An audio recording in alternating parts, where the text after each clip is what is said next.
Hello everyone, I'm Cora. In this vlog, I would like to talk about how difficult it is for Chinese overseas students to return home and the role of Chinese journalists in boycotting overseas students returning to China during the coronavirus period.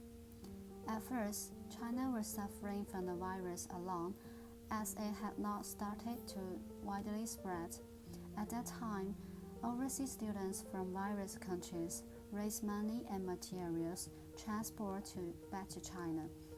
We just want to help our country to solve its difficulties and hope our family members can have enough face masks and stay healthy. According to the statistics from the Chinese Ministry of Education, there are 662,100 Chinese students studying abroad in 2019, but now international students are facing difficulties in returning home. The main reason was the government reduced the number of flights to returning to China, and on March 26, the Civil Aviation Administration of China announced that each Chinese airline can only keep one route to any country, and each route should not operate more than one flight per week. According to the Pompai News, currently the planned flights are equivalent to 1.2% of the international flights before the outbreak. In fact, it is frightening news for overseas students. Take the UK as an example. There are 200,000 Chinese students. An airplane can only carry a few hundred people at a time, so it will take a long time for all international students to return home safely. But not everyone have time to wait for arrangements.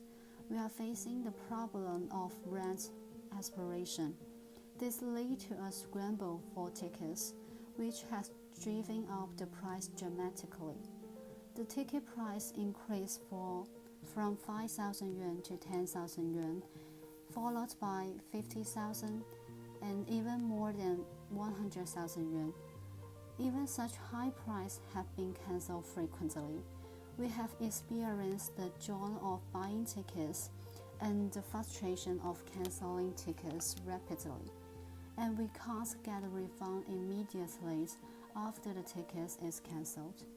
Since the outbreak in UK, flights have been reduced, and my tickets have been cancelled 5 times.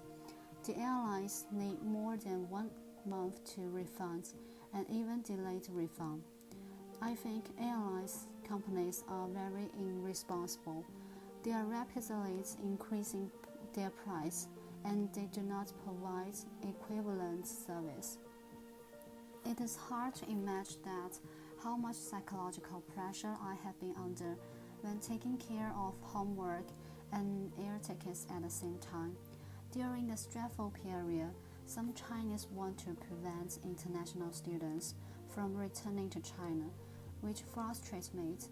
I can understand the mood of people who have just been recovered from the disease, but I cannot understand their behavior of scolding international students on social network. They even describe overseas students who are returning to China as people who spread the virus.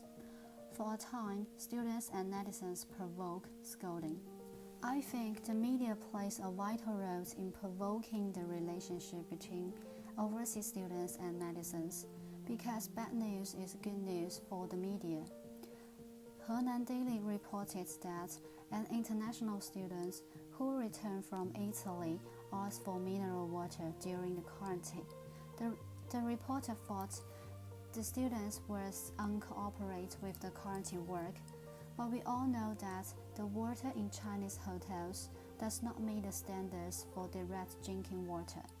In order to ensure the health of the students, the hotel needs to provide mineral water.